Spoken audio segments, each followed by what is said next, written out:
পাবদা মাছ আছে, পাবদা মাছ করব। দেখো কিভাবে করছি। এখানে আমার নুন হলুদ মাখানো, ভালো করে ধুয়ে নুন হলুদ মাখানো চারটে চারটে আটটা, তার মধ্যে চারটেই ভাজছি আর চারটে ভাজবো, ভেজে নেব। আর এদিকে পাত্র আমি গরম করতে দিয়ে দিয়েছি, এতে তেল দেবো। মাছগুলো একটা পিস হয়ে গেছে আর একটা পিস উল্টে দিলাম। তেল গরম হয়ে গেছে, তার মধ্যে আমি কালো জিরে, দুটো কাঁচা লঙ্কা মাঝখান থেকে কেটে আর তেজপাতা দিয়ে দিলাম।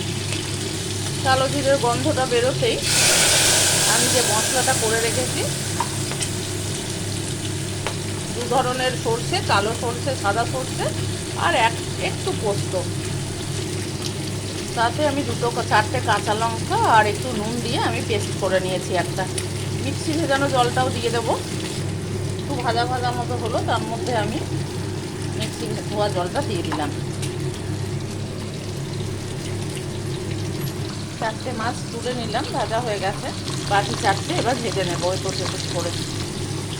ওতে একটু মশলার মধ্যে একটু হলুদ দিয়ে দিলাম।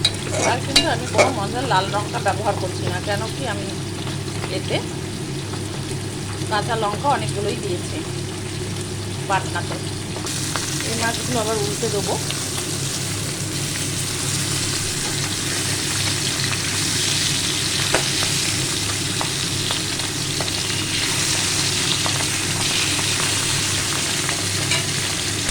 একই সাথে আমি কয়েকটা টমেটো কুচিয়ে তেলটাই দিয়ে দিলাম। টমেটোটাও ভাজা হয়ে যাবে। এই পিঠটা ভাজা হয়ে গেলে আর এদিকে মশলার জল ফুটে গেলে আমি জলে দিয়ে দেবো।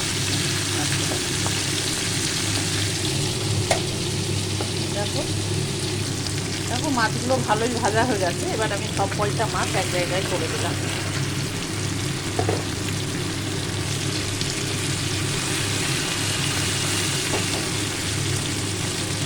জল ফুটে গেছে, এবার জলটা আমি মশলার জলটা এর মধ্যে দিয়ে দেবো।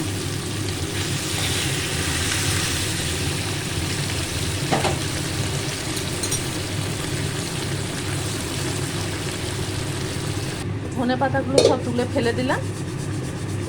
আমি একটু আঁচটা কমিয়ে দেবো, একটু সব চারিদিকে ফুটছে,